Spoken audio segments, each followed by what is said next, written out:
안녕하십니까. 행복한 아침 이재용입니다. 안녕하세요. 장예은입니다. 네, 오늘은 수요일이고요. 연예 뉴스 준비해놨고 그 전에 먼저 어제 있었던 뉴스부터 정리합니다. 네, 첫 번째 소식부터 전해드리겠습니다. 6월 1일, 그러니까 바로 어제가요. 얀센 백신 사전 예약 첫날이었습니다.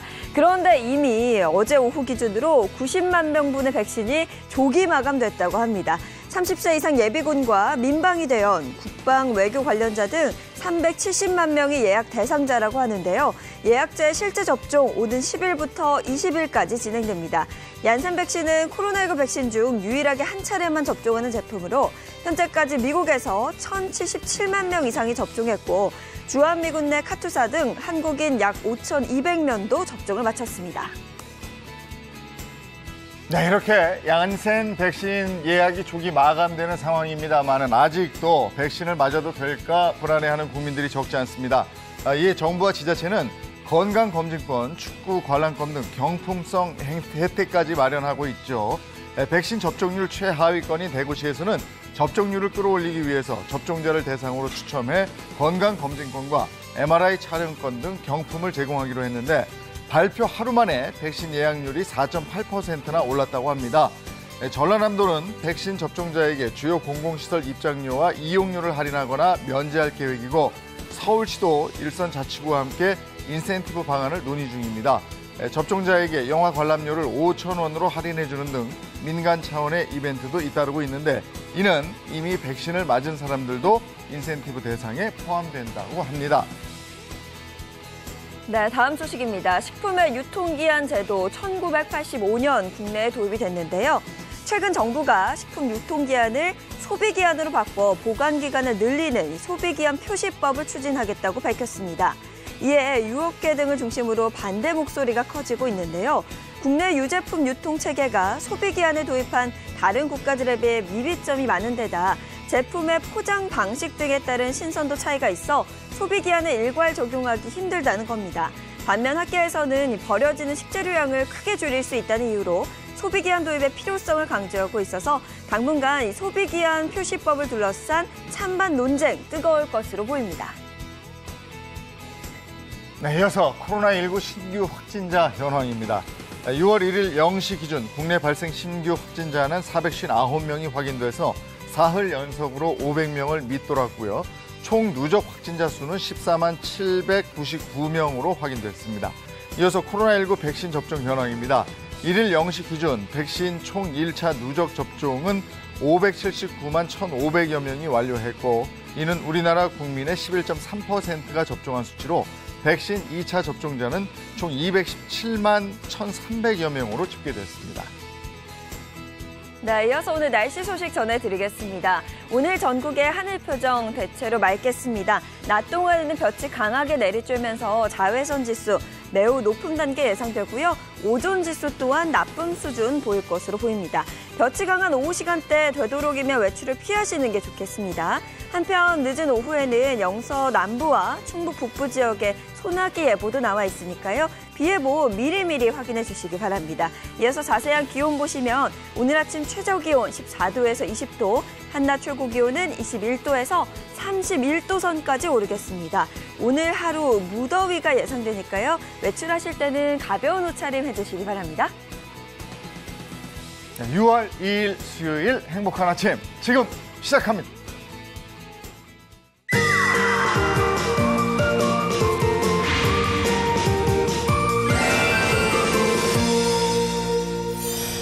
대한민국 명품 교육도시에서 수도권 서남부를 대표하는 살기 좋은 도시를 꿈꾸는 곳이 있습니다. 네, 바로 경기도 광명시죠. 오늘 광명시장님 모시고 이 광명에 대한 이야기 나눠보겠고요. 이전에 출연하셨을 때는 그 시민들 교육에 힘쓰면서 평생 학습도시로 소개를 해드렸는데 오늘은 또 어떤 내용을 하게 될지 기대가 됩니다. 네, 박승원 광명시장입니다. 어서 오세요. 반갑습니다. 네, 안녕하세요. 네, 어서 오세요. 예, 더 좋아 보이세요. 감사합니다. 우리 이재용 선생님 더 좋아 보이십니다. 아이 고맙습니다. 예. 광명에 대해서 먼저 네. 우리 시청자 여러분들께 소개를 좀 해주시겠습니까? 네, 괜찮으시다면 얼마 전에 우리 지역에 망카페라고 하는 곳에서 네. 어떤 시민이 우리 시에 대해서 이렇게 소개해 놓은 글이 있어요. 그걸 대신 잠깐 읽어드려도 괜찮을까요? 좋죠. 좋습니다. 네, 감사합니다. 네. 올해로 광명 이사 온 지 3년째 돼가네요. 혹시 서울에서 광명으로 이사 오실 분들께 도움될까 싶어 글 남깁니다. 아이 있으신 분들이라면 광명 너무 좋은 동네예요. 저희 아파트는 초품하라 초등학교 보내기 너무 좋고요. 그리고 산이 둘러싸여 있고 공기가 정말 달라요. 아파트 현관 나설 때 맡게 되는 숲내음, 나무 냄새가 너무 좋아서 출근길이 행복해진답니다. 그리고 교통이요. 7호선도 편하고 고속도로 잘 돼 있어서 어디든 사통팔달 너무 다니기 편해요. 진작 광명이 일찍 안 왔을까 후회해요. 편안한 저녁 되시기 바랍니다. 이렇게 글 올린 글을 봤는데요. 네. 이처럼 광명이 시민들이 참 살기 좋은 동네입니다. 네, 광명에 대한 애정이 좀 느껴지고요. 예. 자, 그래서 준비를 해봤습니다. 오늘은요, 광명 찾은 매력적인 도시 광명이라는 주제로 광명시에 대해서 좀 낱낱이 파헤쳐 보도록 네. 하겠습니다. 자, 첫 번째, 광명은 수도권 서남부의 땡땡 도시를 꿈꾼다라고 지금 쓰여져 있습니다. 땡땡 도시. 명품 도시 아니에요? 명품 맞을 것 같기도 한데. 네, 땡땡이니까 그러면 명품. 명품일 수도 있겠습니다. 시민들이 사랑하는 명품. 그러면 이제 정답을 한번 알아볼 텐데요. 시장님이 답을 좀 주시면 좋을 것 같아요. 광명은 수도권 서남부의 땡땡 도시를 꿈꾼다. 땡땡은요? 정답은 바로 자족도시입니다. 자족 도시. 네. 자족 도시. 네. 수도권 서남부의 자족 도시를 꿈꾼다. 네. 서남부권으로 눈을 돌리면 광명이 보일 것이다. 이렇게 네. 말씀하셨어요. 네. 무슨 뜻입니까? 첫 번째 키워드는 일자리 창출입니다. 예. 그래서 네. 광명에는 신도시와 현재 진행하고 있는 광명시흥 테크노밸리를 통해서 많은 일자리를 만들어서 시민들이 이곳에서 1터, 3터, 문화터를 누릴 수 있는 곳으로 만드는 것이 저희들의 첫 번째 목표입니다. 네, 이 테크노밸리 조성을 통해서 기업을 경영하기 좋은 이 경제 자족 도시로 새롭게 도약할 수 있을 것 같은데요. 네. 어떤 기업들이 좀 들어올까요? 광명시흥 테크노밸리에 첨단산업단지, 일반산업단지, 유통단지가 있습니다. 네. 축구장 면적 340개에 해당하는 아주 큰 74만 평의 그런 신도시가 형성이 되는데요. 이곳에 스마트 기술 R&D 연구단지가 이제 들어오게 될 텐데요. 우리나라의 강소기업들, 중견기업들 유치하려고 저희들이 열심히 뛰고 있습니다. 역세권 주변에 중앙대 병원을 비롯해서 새로운 지식산업센터가 많이 들어오고 있어요. 이곳에 일자리 약 3만 개 이상의 민간 일자리를 창출하게 될 것 같습니다. 예. 그래서 이러한 일자리 창출과 더불어서 진정한 자족도시로 성장할 수 있는 기반이 마련될 것 같습니다. 그리고 또 첨단 산업 인재 양성을 위해서 한국 폴리텍 대학을 또 유치를 하셨죠? 네. 취업을 100% 목표로 하고 있는데요. 여기에 광명 시민들이 약 30% 이상의 입학을 해서 열심히 공부하고 있는데 유학파들이나 또 국내에서 4년제 졸업한 학생들이 다시 이 학교에 입학을 합니다. 네. 그리고 데이터 분석과를 비롯한 첨단 분야의 그런 과들이 신설돼 있어서요. 만족도도 좋고 일자리 취업을 위한 굉장히 좋은 대학으로 시민들한테 많은 호응을 좀 얻고 있습니다. 네, 수요 인력에 맞는 전문 교육을 통해서 일자리 창출에 확실히 기여를 하겠네요. 네. 그래서 인재 육성의 요람을 광명 이렇게 얘기를 하는 모양이에요. 네. 1999년에 전국 최초로 평생학습 도시를 선언했고요. 또 2021년에 평생학습의 해로 지정을 했고 이게 있어요. 평생학습 장학금이라는 키워드가 있는데 이 부분은 어떻게 된 겁니까? 저는 포스트 코로나 시대에 준비하기 위해서는 모든 시민들의 평생 학습권을 보장하는 것이 저는 가장 중요하다고 생각합니다. 특히 우리는 4차 산업혁명 시대를 준비해서 누구나 언제든지 학습할 수 있는 기회를 제공해 줘야 된다고 생각해요. 그래서 시민들에게 교육비로서 장학금을 줄 수 있는 학습수당을 지급하겠다는 거거든요. 그래서 현재 이 논의를 하고 있는데 우리 시민들 3천여 명한테 설문조사를 했는데 약 95% 이상이 찬성을 했습니다. 그래서 구체적으로 어떤 방식으로 지급할 것인가에 대해서 현재 공론화위원회에서 이 논의를 진행하고 있습니다. 그래서 아주 잘 설계를 해서 내년부터 이 사업을 진행하려고 준비를 잘 하고 있습니다. 네. 네. 광명 시민들이 좀 부럽다는 생각이 네. 첫 번째 매력인데도 벌써 들고요. 네. 자, 그러면 두 번째, 광명 찾은 매력적인 도시 광명. 광명은 수도권 서남부의 땡땡땡땡 도시를 꿈꾼다입니다. 네자. 땡. 살기 좋은. 살기 좋은. 네. 그 근접한 것 같기도 하고 사실 저는 정답 모르거든요. 네. 시장님이 정답을 좀 알려주시죠. 균형 도시입니다. 균형 도시. 아. 균형 도시. 네, 균형 있는 도시입니다. 예. 네. 그럼 광명시가 균형 있는 도시로 발전하기 위해서 어떤 노력을 하고 계십니까? 광명은 약 380만 평의 수도권의 가장 큰 신도시를 만들게 됩니다. 이곳에 첨단 산업 기반을 형성하는 일자리 있는 도시를 만들어가는 게 저희들이 첫 번째고요. 그다음에 두 번째로 1터와 3터 문화터가 있어야 되잖아요. 그러면 이곳에 교육, 문화, 의료 이런 것들이 함께 갖추어진 그러한 도시를 형성해야 되고요. 네. 그다음에 지하철도 만들 수 있는 광역 교통망도 만들어 나가고요. 그리고 친환경 녹색 도시로 만들어 나갈 수 있는 이런 신도시를 만들어 나갈 겁니다. 예. 그리고 이 신도시를 만들어 나가는데 그것과 더불어서 기존에 구도심 지역 있잖아요. 네. 이 도시가 신도시와 함께 균형 있게 성장해 나가려면 구도심 지역에 대한 새로운 개발 전략이 필요한데 기존의 택지 지구, 아파트와 이런 것들을 새롭게 재건축하고 리모델링 할 수 있는 사업들을 해야 되는데요. 도시 성장을 위해서 새로운 준비를 해나가고 있습니다. 이것에 시민들이 적극적으로 참여하고 대화와 소통을 통해서 함께 성장하는 그런 도시를 만들어 나갈 그런 꿈을 좀 갖고 있습니다. 네. 이렇게 조화로운 균형 발전을 위해서 시민들과 토론회를 이렇게 지속적으로 네. 유지하고 계신다고 들었는데 네. 요즘에 이제 조금씩 성과가 나온다면서요? 저희가 주민자치회를 통해서 시민들이 참여할 수 있는 구조, 시스템을 잘 만들어놨는데요. 그 첫 번째 단계가 사실은 대화와 소통이잖아요. 네. 그래서 그동안 저희는 500인 원탁 토론회와 100인 토론회를 끊임없이 하면서 시민들이 참여할 수 있는 그런 행정 시스템을 많이 구축해 놓았습니다. 그렇게 끊임없이 소통을 하기 때문에 살고 있는 시민들이 사랑하는 도시 광명이 네. 된 것 같고요. 자, 이어서 세 번째 퀴즈도 한번 드릴게요. 광명은 수도권 서남부의 땡땡땡 땡땡 도시를 꿈꾼다. 이것도 땡땡땡 네, 땡땡땡 떼땡. 아, 이건 좀 어려워서. 뭡니까? 어려우세요? 네, 이거 네. 어려운데요. 뭐 요즘 시민들이 가장 관심 있게 그런 거구나라고 동의할 수 있을 것 같은데요. 네. 친환경 녹색 도시입니다. 친환경 녹색 도시. 네. 네. 아까 서두에 언급해 주셨는데 네. 그 주민도 그 얘기 했잖아요. 산이 너무 뭐 좋고 그렇죠, 네. 공기 좋고, 공기 좋고. 이런 맥락인 것 같은데 네. 아까 저 여기 보니까 네. 도구 가서 안목 네. 이건 뭐예요? 광명에요. 4개의 산과 2개의 하천이 있습니다. 네. 도구 가서 안목은 도덕산, 구름산, 가학산, 소독산, 그리고 안양천, 목감천을 말하는 거거든요. 그게 도구 가서 예, 안목. 그래서 시민들이 도구 가서 안목 이렇게 표현해요.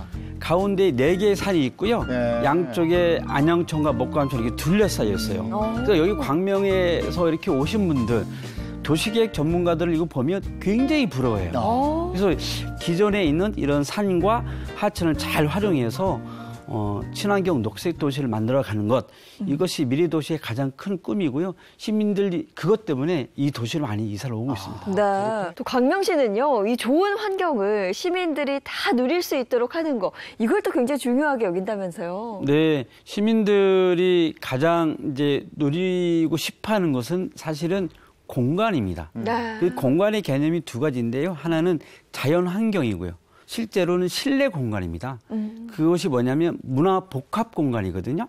그래서 저희 광명은 시민운동장을 새로 복합 공간으로 만드는 작업을 하고 있거든요. 네. 지하는 주차장 만들고 일부는 복합 공간을 만들어서 거기에 북카페 그리고 시민들의 어떤 그 소통의 공간, 이모작 센터 이런 것들을 만들어서 시민들이 언제든지 모여서 활동할 수 있는 공간.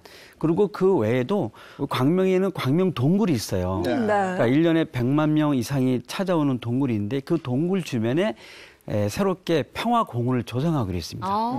시민들이 편안하게 이곳을 쉴 수 있는 공간을 만드는 작업들을 다시 저희들이 진행을 좀 하고 있습니다. 네. 뭐 두루두루 다 갖췄네요. 예, 그래서 한 가지 더 희망적인 것이 최근에 이 안양천을 배경 끼고 있는 지방자치단체가 8개예요. 군포, 의왕, 광명, 안양, 서울에 금천, 구로, 양천, 영등포거든요. 그러네. 이 8개 지자체 장들이 모여서 네. 안영천을 명소화, 예. 고도화로 꾸며보자고 협의체를 구성했는데 네. 이때 하나 결의한 게 있어요. 안영천을 국가정원으로 만들어보자.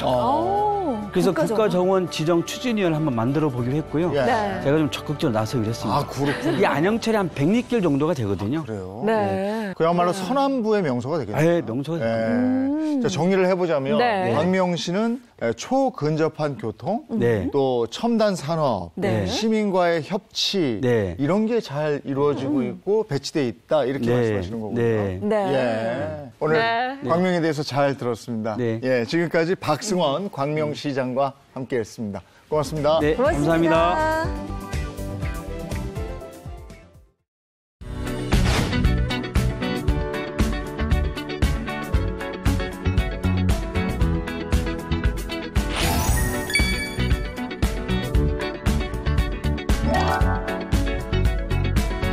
Like the legend of the phoenix, all ends with beginnings. 네, 이어서 한 주간의 핫한 연예계 이슈들 살펴보도록 하겠습니다. 함께해 주실 분들부터 소개해 드릴게요. 홍종선 대중문화 전문기자, 최정화 연예 전문기자, 그리고 방송인 김수현 씨 소개합니다. 어서 오세요. 어서 오세요. 네, 반갑습니다. 네, 첫 번째 소식이 가수 임영웅 씨 얘기네요. 네, 그렇습니다. 트로트 가수죠. 이제 국민 가수라고 해도 과언이 아닌데 임영웅 씨가 스타덤에 오른 지 1년 만에 서울 마포구 소재의 한 건물주가 됐다라는 소식입니다. 이 건물은요, 2007년도에 준공이 된 6층짜리 건물인데 역세권에 일단 위치가 되어 있습니다. 현재 출판사 등 사무실들이 입주해 있는 상태라고 합니다. 스타덤에 오른 지 1년 만에 건물주가 됐고, 설명해 주신 대로 6층 건물에다가 역세권이면 이게 또 가격이 또 이게 만만치 않을 거거든요. 근데 사실 잘 생각해 보세요. 이 전국적으로 트로트 열풍을 일으킨 주인공이 임영웅 씨잖아요. 네. 우리가 영웅 시대라고 불러요. 뭐 그런 사람이 건물주가 됐다 놀랍지도 않은데 제가 오늘 아침에 그의 인터넷 개인 방송 구독자 수를 확인해 봤어요. 네. 118만 명. 연예인이라는 거는 인기가 돈으로 직결되죠. 그런데 자, 그럼 이렇게 화제가 되고 있는 누구나 궁금해하는 그 건물의 가격 얼마냐? 45억 원대라고 하네요. 대단하네요. 근데 또 한편으로는 그럴만하다 싶은 게 사실 뭐 전 국민이 아는 정말 최고의 트로트 가수가 됐잖아요. 그렇습니다. 이게 지금 이제 예능이었는데 사실은 이 오디션 프로그램이라고 해야 될까요? 이런 트로트 경연에서 1등을 했고 거기서 그냥 1등하고 끝난 게 아니라 그 뒤로 예능 프로그램에 출연해서 어이구 저렇게 끼가 많네 보여주고 노래 뭐 이젠 나만 믿어요. 그전에 또 히어로 이런 거 내놓는 때마다 인기를 얻고 있고 사실 뭐 특정 계층이 아니라 남녀노소 다 좋아해요. 하다 보니까 광고 많이 찍죠. 광고 찍으면 또 달마다 브랜드 평판 1위 찍고 이러다 보니까 돈을 많이 번 거, 수익을 많이 올린 건 당연하죠. 네. 그런데 정작 임영웅 씨 소속사 측에서는 건물 산 적이 없다 이렇게 얘기했다면서요. 네, 기사를 쓴 기자들이 좀 머쓱하게 된 상황인데요. 임영웅 씨 소속사에서 이렇게 이야기를 합니다. 물고기 엔터가 소속사인데 이 소속사가 취득한 것이지 임영웅 씨의 개인 구입이 아니다라고 밝힌 건데요. 일단 상황에 따라서 이 건물을 사옥으로 사용하는 것까지 고려를 하고 있다라고 입장을 밝혔습니다. 덧붙여서 임영웅이 건물을 구입했다. 또는 임영웅이 1인 법인 명의로 구입했다라는 이런 표현은 팬들의 이 오해를 불러일으킬 수 있는 잘못된 표현일 수도 있다라고 반박을 했는데요. 그러면서 임영웅은 물고기 뮤직의 소속 아티스트이자 중요한 파트너이지만 물고기 뮤직은 2015년도부터 설립되어 온 독립된 법인이다라는 말도 덧붙이기도 했습니다. 네, 알겠습니다. 그래도 이 소식으로 다시 한번 임영웅 씨 인기가 정말 대단하구나라는 거 확인할 수 있었고요. 두 번째 소식 전해주시죠.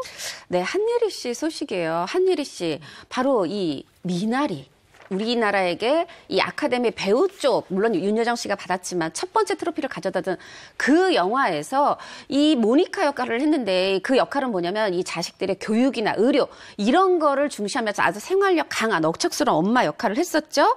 그런데 그렇게 배우로서 국제적으로 이름을 알린 사실 지금 이번에 할리우드에서 많은 분들이 한예리 씨를 주목하고 있다고 해요. 근데 이번에 보인 모습은 배우로서의 모습이 아니라 무용수로서의 모습이에요. 네. 자, 얼마 전에 2021 내일 피포지 서울 녹색미래 정상 이 어떤 우리 미래의 환경을 생각하는 이런 회의가 있었죠. 국제 정상급 회의가 있었는데 여기에서 개회식 오프닝 공연에 이 한예리 씨가 무용수로 등장을 한 거예요. 자, 이 환경 분야의 글로벌 협의체라고 할 수 있는 이곳에서 이게 사실 이제 무용도 있고 시를 읊는 내레이션도 있고 미디어, 아트도 접목된 어떤 종합 공연이었는데 여기서 한예리 씨가 춤도 추고 이 그 아주 안정적이고 굉장히 목소리 좋아요. 그 목소리로 나긋나긋 내레이션도 해서 주목을 받고 있습니다. 네, 세계가 주목하는 배우인데 이렇게 큰 무대에서 또 무용까지 이게 만만치가 않을 텐데. 그렇죠. 정말 떨리는 마음은 연기를 할 때랑 또 다른 마음일 텐데요. 한예리 씨는 연기 전공이 아니라 사실은 한예종이라고 불리죠. 한국예술종합학교 전통예술원에서 한국무용을 전공했었던 인재예요. 그래서 정상회의 개회식에서 이 한예리 씨가 춤을 춘 것이 어떤 주제였냐면 더 늦기 전에 지구를 위한 행동, 이것을 주제로 문화공연에 참여를 했는데요. 검은색 드레스를 입고 무대에 올라서 지금 영상이 보이고 있죠. 이 두 나무의 가지가 하나로 이어진 것, 이게 연리지라고 저희가 하는데 이 연리지를 모티브로 인간과 자연의 공존을 또 시, 그리고 아까 말씀해 주신 것처럼 무용, 그리고 퍼포먼스, 뭐 이런 아트, 뭐 미디어 아트 등으로 무용수로 첫 등장을 해서 굉장한 환호를 받았다고 합니다. 네, 제가 예체능을 전공해봐서 아는데요. 한국예술종합학교 출신이라고 하면 뭐 실기 실력은 정말 확실하다는 뜻이거든요. 맞아요. 네. 앞서 영상 봤는데 정말 대단하네요. 네, 맞습니다. 그리고 한예리 씨 같은 경우는 외모가 굉장히 단아하고 운화한 외모를 가지고 있으시잖아요. 이런 우아하면서도 또 절제미 넘치는 동작에다가 또 앞서 목소리 살짝 나왔는데요. 굉장히 안정감 있는 목소리로 무대 위에서 내레이션을 이어갔습니다. 그러면서 공연 전반에 여운을 더했다고 합니다. 지금 목소리 얘기하셨지만 뭐 저 라디오 DJ까지 하고 네, 또 배우고 이번엔 또 무용수. 근데 이게 정말 다재다능해서 네네네. 이게 첫 무대가 아니라면서요? 네, 맞습니다. 지난 3월에 개최됐습니다. 2020 통영국제음악제에서 무용극이었는데요.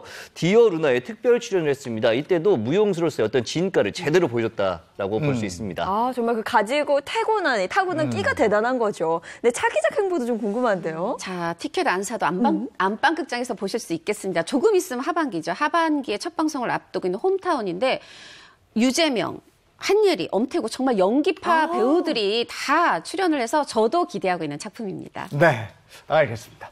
자, 이번에는 대한민국 대표 스타들이 걸어온 길을 되짚어 보는 시간입니다. 수요일 스타 주민 시간입니다.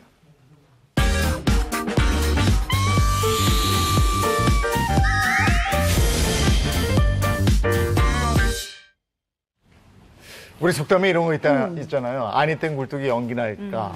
연예계에 이런 그 속담 표현 많이 쓴단 말이죠. 많이 있죠. 이거 어떻게 생각하세요?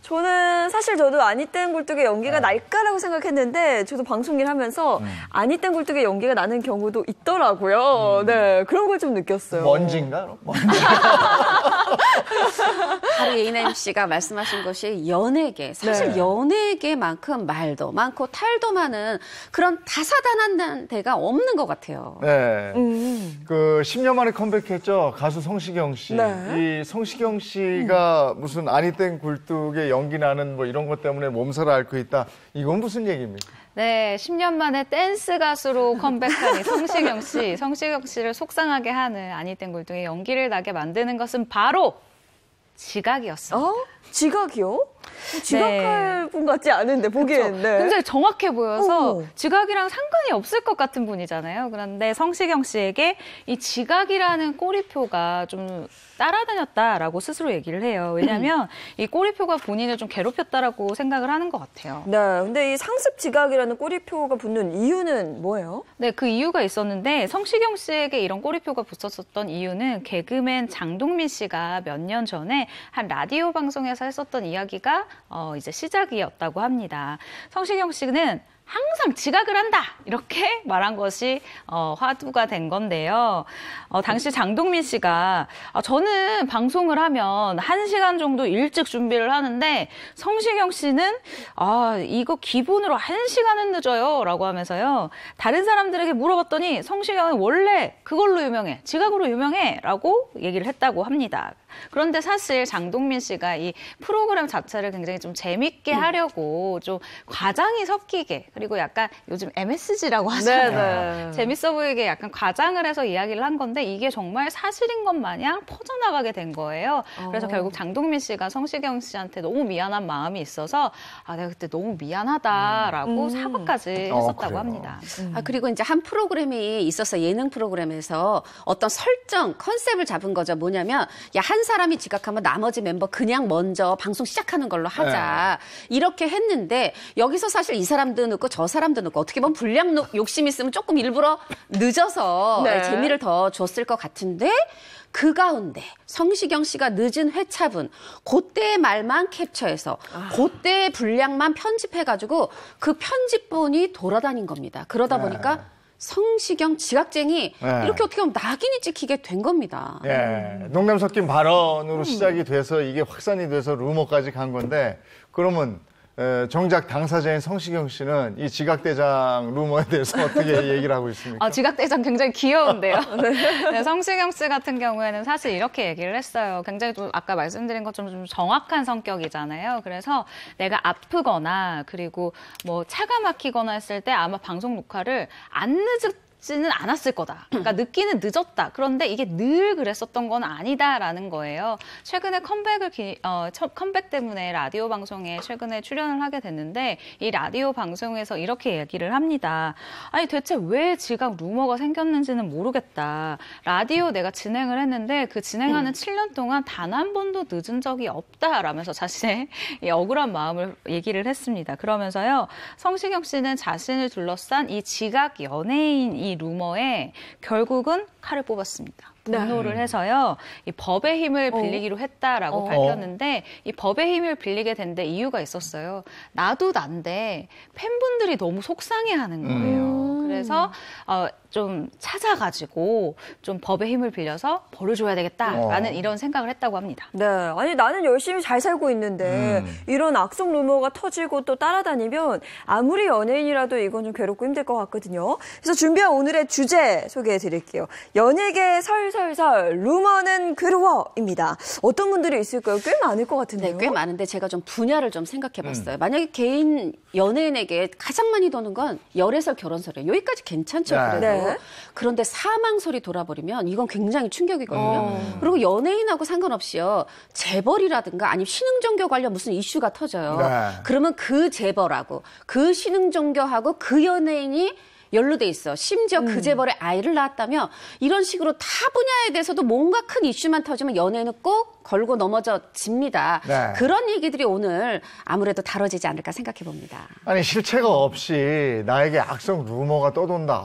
이건 정말 괴로운 일이죠. 근데 대중들은 그걸 들으면 에이 그러니까 그렇겠지. 맞아. 뭐 이런 반응이기 때문에 더 괴로울 텐데 오늘 그 얘기를 좀 해보려고요. 루머 때문에 괴로운 스타들의 얘기인데 글쎄 연예계 설설설 루머는 괴로워. 어떤 스타들이 있을까? 네, 첫 번째 스타는요. 1980년대의 상징적인 가수고요. 노래를 들으면 아하! 저 사람 알지 하면서 모두가 무릎을 탁 칠 수 있는 그런 분입니다. 제가 노래 힌트로 먼저 드리도록 하겠습니다. 같이 시죠 이제. 청수라.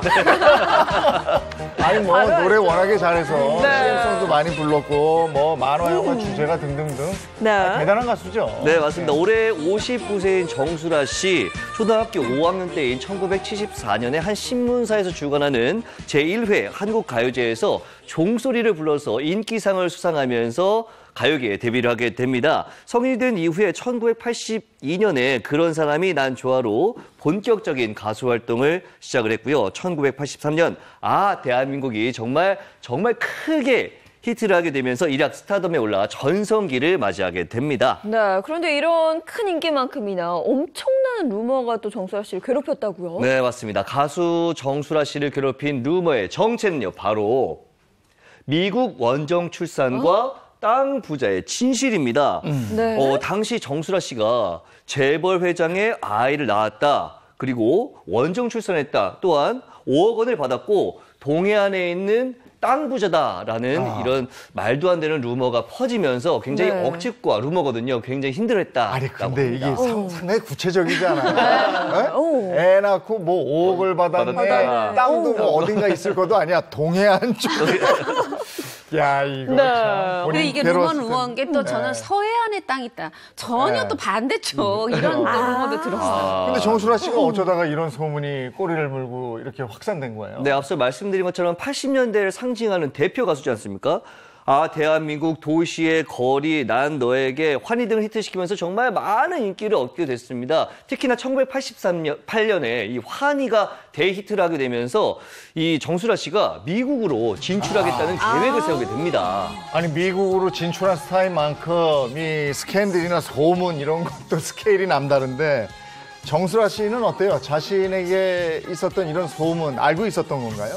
아니 나는 미국에 일을 하러 갔는데 원정 출산설이 돌았잖아요. 또 한국에 돌아와서 이렇게 공연을 하는데 노래를 하는데 관객들이 내 노래를 듣는 게 아니라 그랬다며 얘기를 하는데 정수라 씨가 입 모양만 봐도 무슨 얘기를 하는 줄 알겠더라는 거예요. 정말 루머가 이 정도로 퍼져 있구나. 나만 아니면 됐지. 이럴 때가 아니구나 싶어서 드디어는 좀 늦은 감도 있지만 입을 열어야 되겠다 결심을 하게 됐다네요. 네, 구체적으로 어떤 입장을 보인 거예요? 네, 정수라 씨는 과거 한 라디오 방송에 출연을 해서 이렇게 얘기를 했습니다.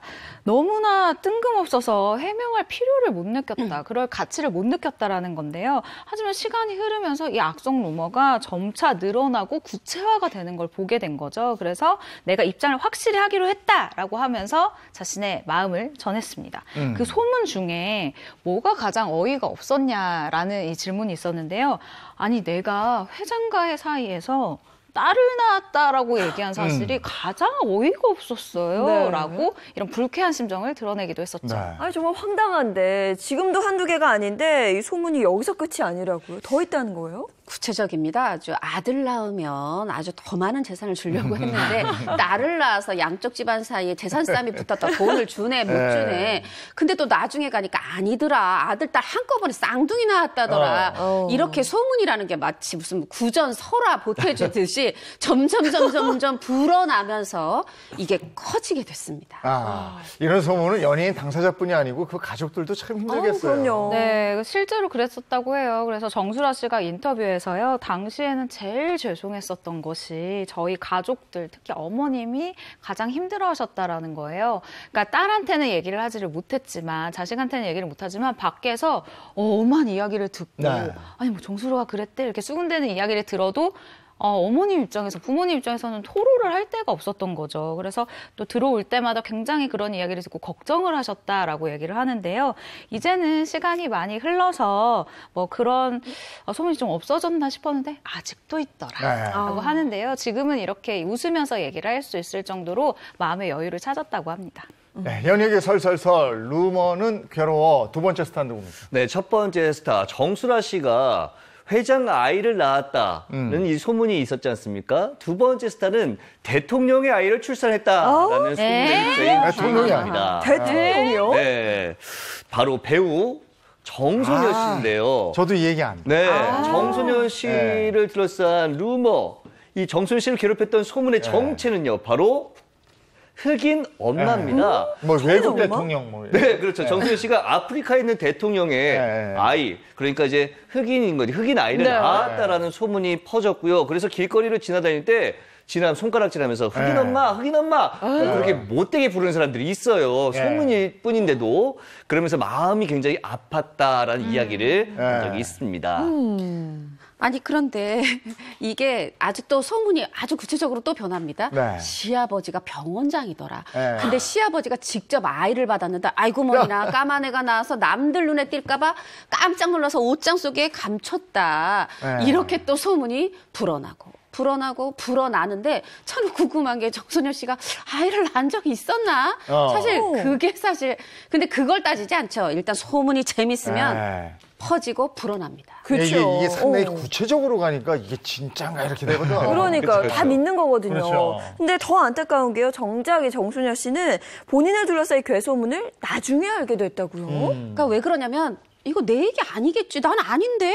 하면은 이게 좀 시간이 흘러요. 그 사이에 소문은 점점 불어나는 거죠. 이게 사실은 뭐 시아버지 병원장 얘기까지 나오는데 결혼하기 전부터 이 소문이 있었고요. 그런데 이 소문 이게 또 문제가 있어요. 옛날에 보면은 익명으로 휴지통 요런 코너를 통해서 유명 MC C 모양, 뭐 흑인 아이 출산, 뭐 이런 식의 그런 이제 기사가 나왔다 이겁니다. 그러면 사람들은 어머머머 이거 봐, 그 씨가 그 정소녀 씨겠지 이렇게 그냥 단정을 해버리는 거죠. 네. 그런데도 정소녀 씨는 나 아니니까 이거 딴 사람 얘기, 다른 뭐 MC 얘기인가 이랬다는 거죠. 그러다가 이제 명확하게 한 27, 8살쯤 됐을 때 이제 온 데서 나에게 얘기하고 이제 이게 확실하게 정말 다 사람들이 나로 믿고 있구나 이걸 알게 된 거예요. 그래서 또 입 다물면 안 되겠다 하면서 억울한 심정을 토로하게 됩니다. 네. 근데 저는 앞서 봤던 것 중에 가장 황당한 게 시아버지가 뭐 아이를 받았다더라. 이거 자체가 좀 말이 안 되는 얘기지 않아요, 사실? 저는 이거 보면서 네. 또 말이 안 된다고 했는 게 아이를 받았는데 옷장에 숨긴다고. 그 많은 그러니까요. 그 많은 것 중에 굳이 찾아가서 옷장을 열고 그 안에 숨긴다고? 이걸 사람들이 진짜 믿었단 말이야? 약간 이런 생각이 들어요. 그러니까 황당한 거죠. 근데 또 드는 생각이 정소녀 씨 주변 분들이 이걸 몰랐을 리가 없잖아요. 다 알았을 텐데요. 사실 정소녀 씨 주변 분들도 이 소문에 대해서 들었었던 거예요. 그리고 사실 좀 궁금하기도 했을 거예요. 그런데 정작 당사자한테는 물어볼 수가 없죠. 막 먼저 말을 하기 전까지는 말할 수가 없는 상황이고 또 약간 이게 시대적인 그런 상황도 있었던 것 같아요. 요즘 같은 경우에는 연예인들이 자신의 이름을 이렇게 따따따 검색을 해보거나 아니면 SNS에 검색을 해보면 나와 관련된 소문이라든가 나와 관련된 기사를 가장 먼저 알 수가 있거든요. 그렇죠. 근데 당시만 해도 이걸 검색을 하는 게 아니라 정말 구전으로 소문이 돌고 돌다가 기자들 귀에 들어가면 그게 갑자기 이니셜로 기사가 나오고 그게 내 얘기야? 그게 나라고? 이러면서 본인이 너무 늦게 하는 거예요. 그래서 약간 이런 상황도 좀 있어서 입장을 밝히기가 더 곤란했을 것 같아요. 네. 아니 예전에는 그 외국에서 그런 대통령들이 오면요 무슨 기념 우표 이런 게 나왔어요. 맞아요. 그거 뭐 CD라고 그래가지고 네, 우리 네. 대통령하고 둘이 찍은 거 이런 거 막 해가지고요. 네. 근데 고 대통령이 왔다 간 다음에 이런 소문이 나니까 야 이게 그럴 수도 있겠구나 뭐 이런 거였어요. 근데 정소녀 씨가 진작에 좀 알았으면 어떤 입장이라도 밝힐 텐데 몰랐으니까. 그러니까 그 너무 부분이 억울할 것 안타까운 거죠. 근데 이렇게 근거 없는 소문에 시달리면서 정소녀 씨의 인생도 굉장히 큰 영향을 받았을 것 같아요. 사실 이제 우리가 정소녀 씨를 어떤 방송인 MC로 기억하는데 시작은 배우였어요. 본인이 중앙대 연극영화과 나오기도 했고 그 영화 돌아온 외달이라고 있어요. 여기 조연. 그다음에 주연을 맡은 게 이름 모를 소녀. 여기서 그 예명 정소녀가 나오게 된 거거든요. 그랬다가 워낙 말솜씨도 좋고 하니까 우리 옛날에 쇼라는 거 있었어요. 그거 MC 하다가 가족오락관 정말 오랫동안 너무너무 잘했죠. 그런데 그렇게 잘하고 있었는데 방송사에 항의 전화가 자꾸 오는 거죠. 아니 그 외국 대통령 아이 낳았다는 그런 소문 나는 여자를 왜 MC로 씁니까? 너무 이러다 보니까 이렇게 오랫동안 잘해왔는데 얼마나 잘했냐면 사실 정소녀 씨가 하차하고 나서 그 뒤로 이 여자 그 MC 부부님 굉장히 손바뀜이 잦았어요. 그거는 정선 씨가 너무 잘했기 때문에 였던 건데 가족오락관만 하차한 게 아니라 이런 어떻게 보면 이게 사실이 아니라 소문인데 이 소문 속에서 정소녀 씨는 모든 프로그램에서 하차하고 우리의 눈에서 멀어지는 이런 안타까운 결과가 됩니다. 그 심경이 어땠을까요? 지금 상상도 안 되는데요. 네, 정소녀 씨는 당시에 이렇게 얘기를 했는데요. 삶의 의욕을 잃어버리고 자신감도 떨어졌다라고 얘기를 했어요. 굉장히 좀 위축이 돼서 좀 스스로 소심하게 보여졌을 것이다라고 얘기를 하는데요. 그럴 수밖에 없었던 것이 사실 본인이 이 이야기를 듣고 해명을 적극적으로 해도 사람들이 뭐 그렇게 원래 얘기하잖아. 원래 그렇게 얘기하겠지. 이런 식으로 믿어주지를 않았다고 해요. 네. 자, 연예계 설설설 루머는 괴로워. 이제 세 번째 스타인데 세 번째 스타는 대단한 스타예요. 네. 음악 한번 듣고 누군지 음악 나오면 바로 알 텐데. 네. 음악 먼저 한번 음악. 들어볼까요? 생각이 난 아유, 모르는 사람이 어딨어. 네. 이게 퀴즈입니까? 이게 퀴즈입니까? 제목을 알겠는데. 맞춰보자 이러면 조금 퀴즈가 아니, 될까요? 누군지 그거 알겠는데 이분은 이런 루머에 대해서 적극적으로 또 해명한 걸로 유명해요. 그렇죠. 이분 같은 경우에 다른 앞서 두 분과 달리 이 소문이 퍼졌을 때 당당하게 기자회견을 먼저 열면서 정면 돌파를 했고요. 많은 분들이 아시겠지만 정말 신비주의의 대명사 아닙니까? 네. 그래서 더 크게 화제가 됐었던 분입니다. 그야말로 한국 가요계의 레전드, 원조 오빠 부대의 창시자라고 부를 수 있는 나훈아 씨죠. 네, 나훈아 씨는 뭐 노래 딱 첫 소절 시작하자마자 많은 분들이 알았고요. 아, 그럼. 네. 네, 근데 워낙 대스타 슈퍼스타인 만큼 그동안 네. 참 많은 루머들이 나훈아 씨를 따라다녔습니다. 지난해 TV 프로그램에 출연을 해서 이 뇌경색 루머에 대해서는 이렇게 이야기를 해요.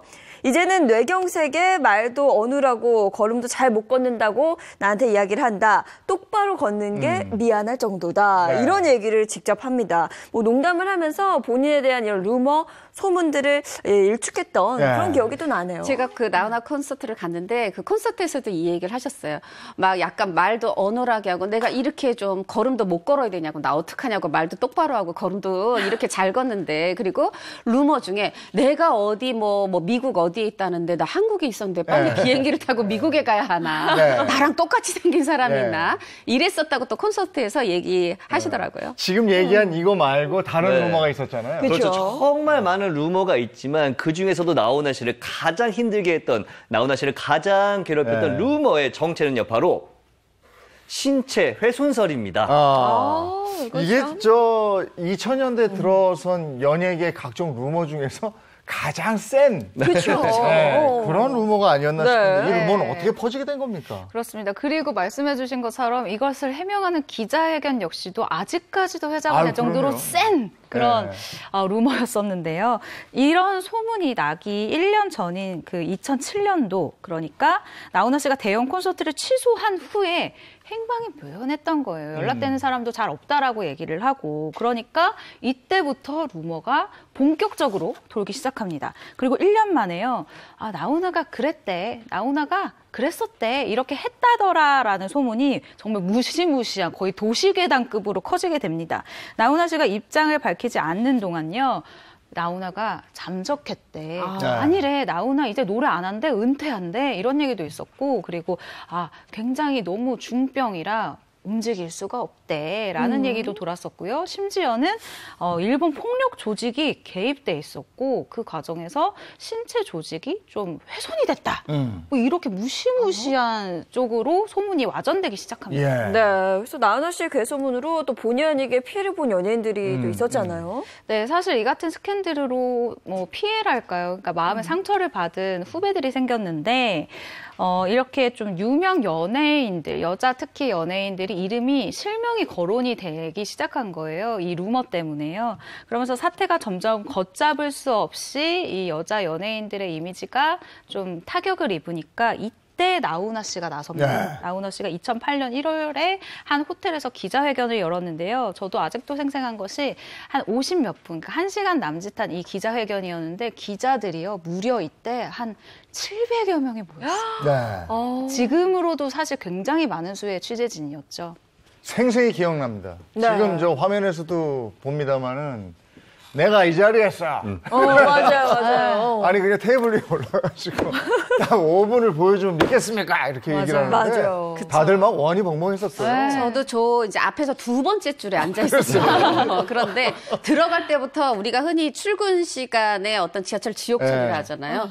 그거 이상으로 정말 너무너무 힘겹게 들어가서 그나마 앞자리 비어 있길래 제가 이렇게 가서 두 번째 줄에 앉았는데 이때 당시에 딱 서서 그냥 제가 이거 바지 내려서 보여드려야 되겠습니까? 이 정도가 아니라 갑자기 테이블 위에 탁자 위에 올라간 거예요. 네. 그리고 허리띠를 풀렀고 지퍼도 좀 살짝 네. 내렸어요. 사진에 보듯이 정말 이거 뭐 허리띠 퍼포먼스다라고 하는데 역사상 이렇게 강렬한 네. 기자회견이 있을까 싶은데 제가 보여드려야 믿겠습니까? 했을 때 기자들만 있었던 게 아니에요. 또 수많은 팬들이 있었는데 그 팬들은 저 기자 맨 뒤편에 있었어요. 네네. 취재 기자 있고 사진 기자 있고 영상 기자 있고 그 뒤에 팬들이 있었는데 제가 보여드려야 믿겠습니까 할 때 팬들이 다 같이 아니요 이랬던 거죠. 아닙니다. 그렇죠. 그 기억나요, 저. 네, 그렇죠. 네. 그러면서 네. 이게 어떻게 보면 너무나 강렬하게 부인을 했기 때문에 그래 막 여자 탑 배우 이 이름까지 섞였던 루머였지만 수면 아래로 내려가게 됩니다. 네. 사실 이 루머로 팬분들도 상처를 굉장히 많이 받았었어요. 저희가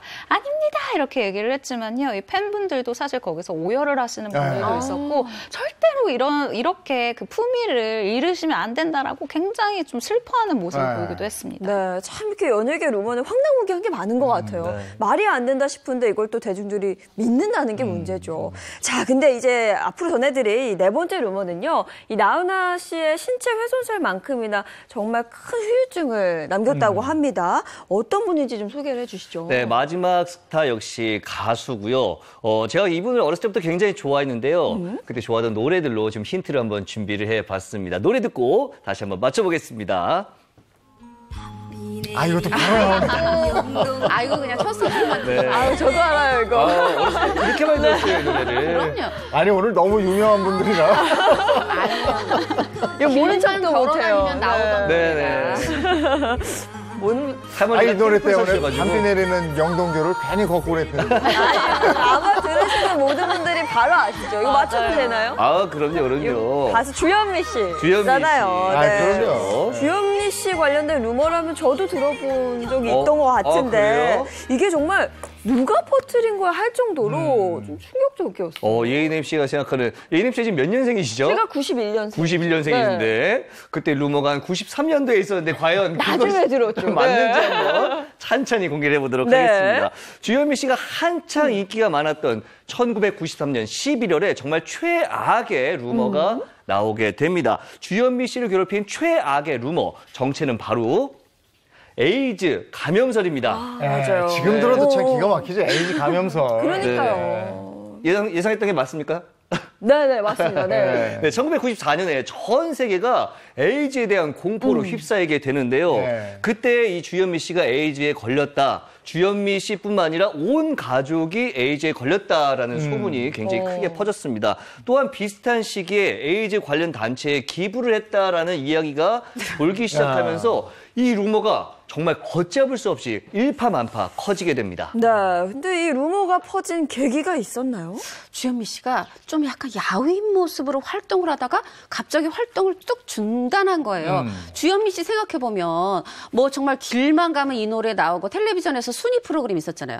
노래 발표하면 1위 하고 이러니까 텔레비전만 틀면 나오던 사람이 보이지 않으니까, 게다가 좀 약간 아픈 것 같다가 이제 사라지니까 이런 설이 돈 건데, 배경이 있었어요. 첫째 아이 낳고 이제 둘째까지 낳고 엄마가 이 일하랴 육아하랴 밤에 잠 못 자니까 야였던 건데, 안 되겠다, 내가 이제 좀 아이들한테 집중해야 되겠다. 그리고 이제 아이들을 키우면서 7년의 공백이 있었던 건데 그 7년이 마치 에이즈 투병기가 그렇게 둔갑이 돼버렸던 겁니다. 근데 에이즈 걸렸다 뭐 이것뿐이 아니지 않아요? 사망설까지 나지 않았어요? 네, 그렇습니다. 주현미 씨가 2014년도에 30주년 기자회견에서, 기자간담회에서 이런 얘기를 했는데요.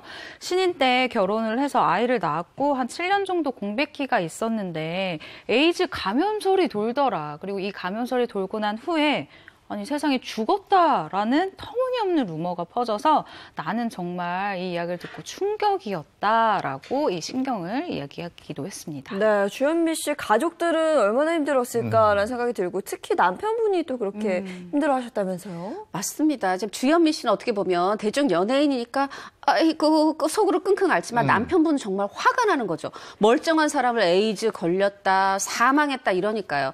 그래서 이 기사를 낸 기자에게 전화를 하고 항의를 하고 이 기사를 좀 어떻게 뭐 삭제라든가 조처를 해달라고 했는데, 오히려 아니 이거 법적으로 문제 없다, 이런 뭐 소문이 있기 때문에 쓴 거다, 이렇게 교묘히 이제 피해가는 이런 모습에 굉장히 또 남편분이 화가 났지만 어떻게 뚜렷하게 대응을 못 하신 거죠. 근데 이제 후일에 아이고 그래도 시간이 지나니까 조금 소문이 시들해져서 아이고 괜찮았습니다 하고 애써 담담한 모습을 보이시기도 했습니다. 그때 적극적으로 해명하지 않은 이유는 뭐예요? 아니, 그러니까 이게 연예인들은 다 똑같아요. 오히려 남편분이라 해명을 하는 거지. 나 아닌데, 나 사실 아닌데. 아니, 좀 지나면 밝혀지겠지. 나 이렇게 건강한데 왜 내가 무슨 사망했어? 무슨 에이즈에 걸렸어?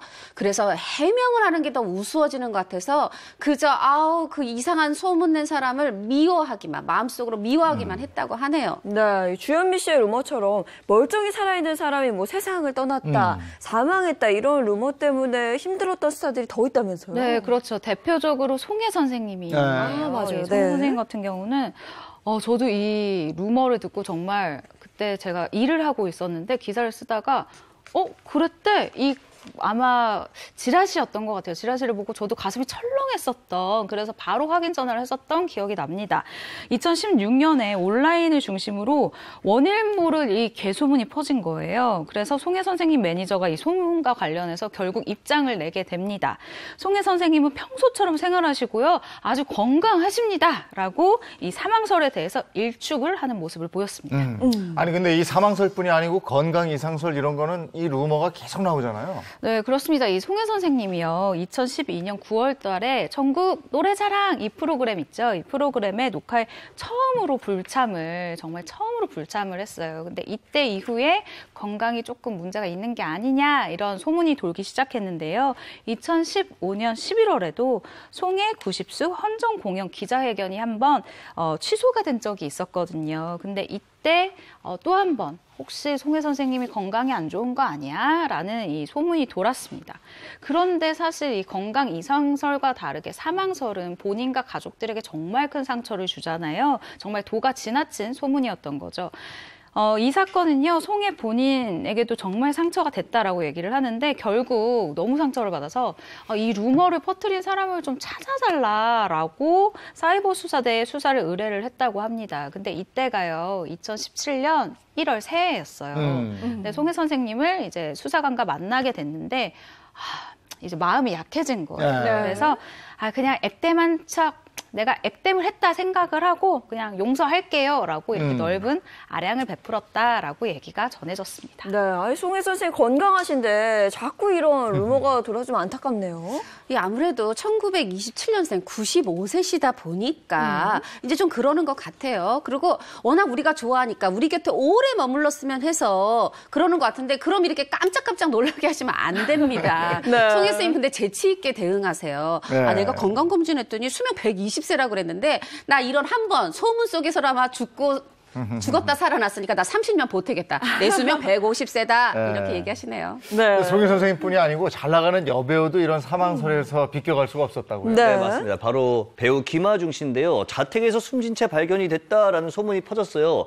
이후에 이것을 알게 된 소속사 측에서 아니 지금 멀쩡히 잘 있는데 왜 이런 소문이 도는지 모르겠다. 얼마 전에 지방 가서 대본 리딩을 했고 지금 개인적인 일정 때문에 굉장히 바쁘다라면서 굉장히 황당하다라는 이야기를 했습니다. 네, 요즘 김아중 씨 근황은 어때요? 네, 김아중 씨는 드라마 비밀의 숲을 쓴 이수연 작가의 신작이죠. 드라마 제로에 출연을 앞두고 있습니다. 지금 촬영이 한창인데요. 특히 드라마 제로는 SF 그리고 추적 스릴러가 결합된 장르물로 알려져서 팬들의 관심이 더욱 높고요. 김아중 씨를 비롯해서 남자 주인공이 얼굴 천재 또 서강준 씨가 캐스팅이 됐습니다. 어서 빨리 만나볼 수 있기를 바라봅니다. 네, 정말 이런 어이없는 소문들이 참 많은 것 같아요. 이어서 다음 주제 VCR 한번 보시죠. 인터넷에는 아이의 아버지가 누구인지에 대한 갖은 억측과 의혹이 난무하고 있고 또한 고주현 씨와 관련된 검색어들도 실시간 검색 순위 1, 2위를 다투며 대중들의 관심을 반증하고 있습니다. 잠시만 나오세요.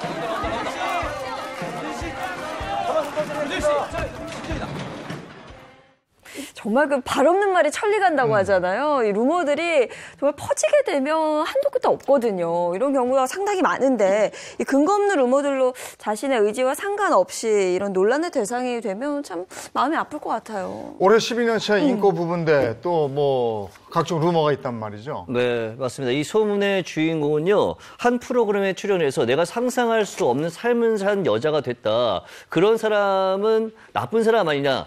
나쁜 사람인데 내가 그런 사람이 됐다라고 이야기를 했고요.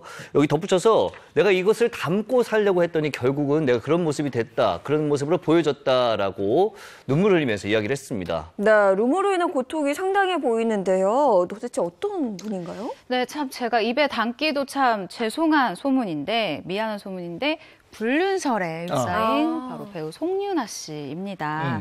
송윤아 씨는요, 지난해 자신의 SNS에 한 누리꾼이 배우님, 저 진짜 궁금한 게 있어요. 진짜 불륜 아닌가요? 라는 댓글을 쓰니까 장문의 댓글로 답변을 남겼습니다. 강력하게 불륜설을 부인하면서 댓글 삭제를 요구한 건데요. 당시 송윤아 씨가 댓글로 살면서 착하게만 바르게만 살아가지는 않았지만 도덕적으로 해서는 안 될 일들이 있습니다. 저 역시 그런 나쁜 일을 안 해왔다고 자부해 가면서 살고 있고요. 또 그렇게 살아서도 안 된다라고 답을 하면서요. 님이 여쭤보신 질문은 절대로 해서는 안 되는 일이에요. 라고 이야기를 하기도 했죠. 근데 불륜설이 제기된 거는 꽤 오래전이라 아닙니까? 그렇습니다. 사실요, 뭐 고소영 씨, 장동건 씨가 결혼을 해도 친구였을 때 같이 출연한 영화 연풍연간부터 사람들이 올라가잖아요. 그때부터 사귄 거야 이렇게. 마찬가지로 두 사람의 열애설이 났어요. 대중은 2006년 사랑을 놓치다.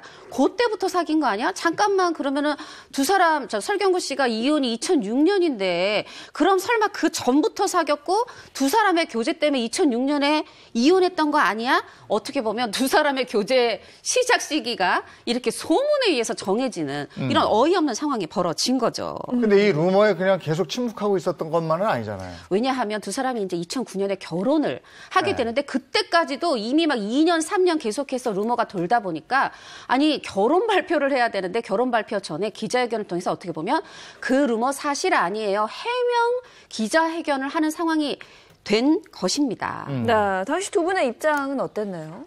설경구 씨가 이렇게 얘기해요. 사랑을 놓치다 때부터 우리가 둘이 사귀었다고 하는데 아닙니다. 그때 스태프들이랑 다른 배우들이랑 같이 회식도 하고 놀기도 했지만 단 둘이 만난 적이 없습니다. 그렇게 연기하는 선후배 사이로 만나다가 영화 끝나고 그 뒤에 사실은 2007년이면 이제 이혼 정리까지 다 된 거죠. 뭐 별거로부터는 이미 한 5년 뒤고 이때 어떤 연인으로 발전을 했습니다. 이렇게 얘기를 했고 송윤아 씨가 어떻게 보면 제가 좀 감히 이런 표현을 쓸게 조금 너무 착해서 맹추 같은 데가 있어요. 본인이 지금 미혼이었다 결혼하면서 받은 상처보다 아이고 그래도 저보다 우리 오빠가 이 설경구 씨가 받은 상처가 더 크고 마음이 아팠을 거예요 하면서 오히려 남편을 걱정하는 모습을 보였습니다. 이렇게 해명했는데도 결혼 후에도 악성 루머가 있었잖아요. 네, 그렇습니다. 설경구 씨가요, 오죽하면 2013년도에 한 프로그램에 출연을 해서 이런 이야기를 합니다.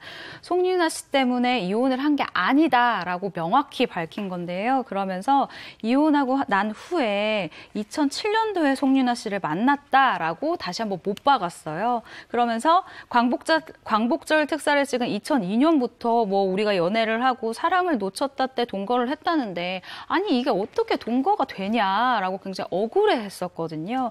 그러면서 결혼 파탄의 원인은 나에게 있다라고 이전 결혼에 대해서도 한번 정리를 하는 모습을 보였습니다. 이어 설경구 씨가요, 송윤아 씨에게 굉장히 미안한 마음을 나타내기도 했었어요.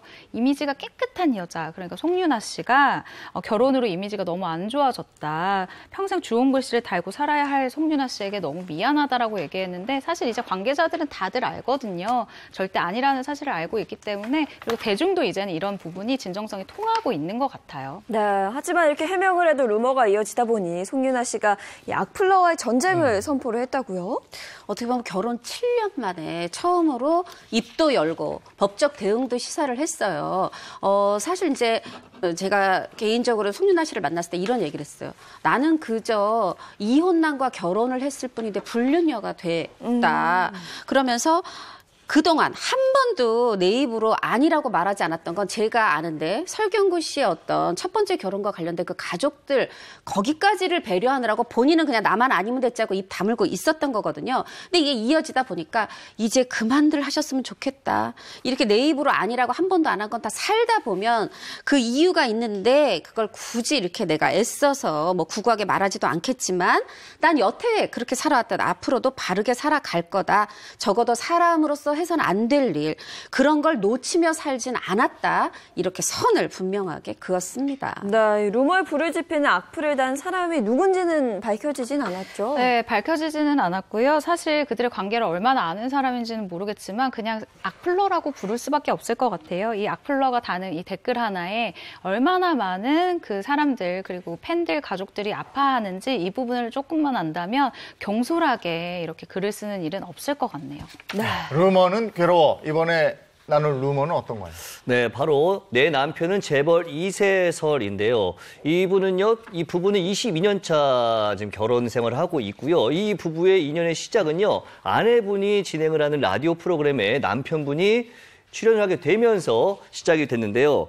때는 바야흐로 1998년 당시 아내분이 진행하는 프로그램에 김국진 씨가 게스트로 출연하고 있었는데 눈이 많이 와서 길이 막힌 거예요. 그래서 출연할 수 없게 되니까 급하게 이제 PD분이 이 남편분을 섭외해서 출연하게 됐고 4개월간 출연하면서 인연이 싹텄다고 합니다.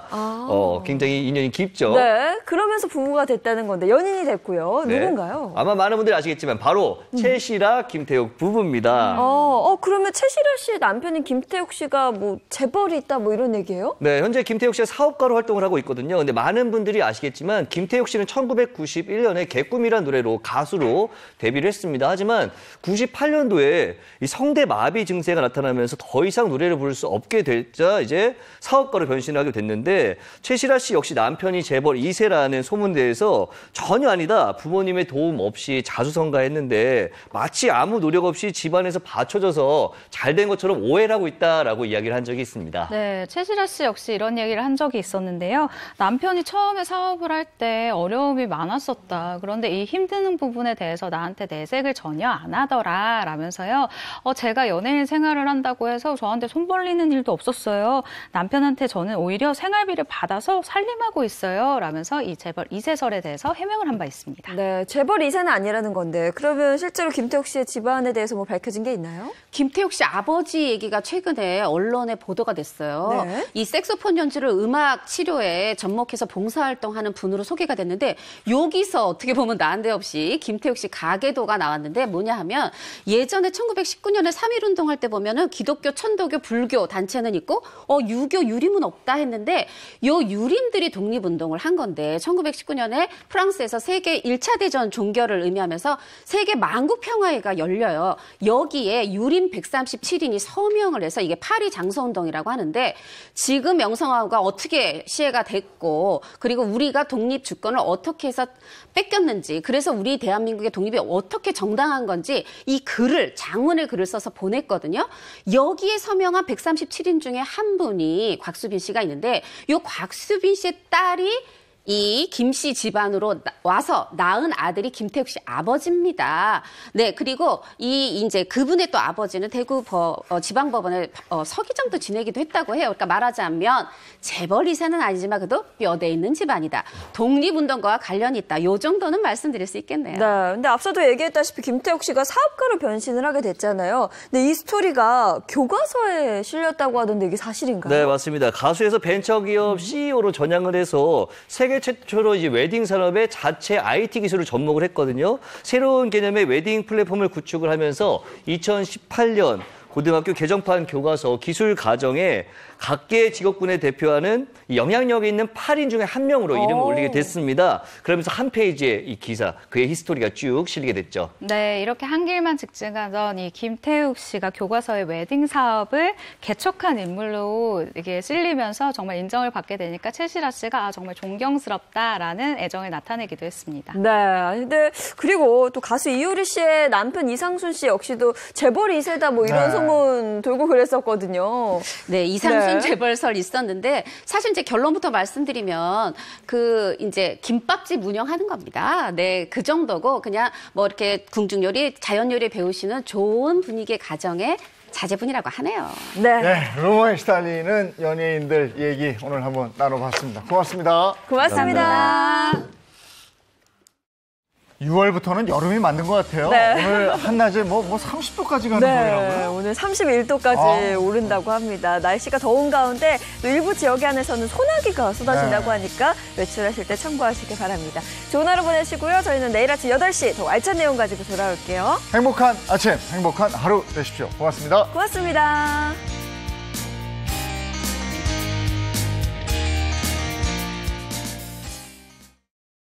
매일 아침 8시에 시작했던 행복한 아침이 좀 더 일찍 여러분을 찾아갑니다. 몇 시부터죠? 무려 30분이 빨라졌어요. 30분? 네, 30분 빨라진 7시 30분. 여러분의 아침을 깨워드립니다. 6월 7일 월요일부터 매일 아침 7시 30분. 여러분의 행복한 아침을 열어드립니다. 채널 A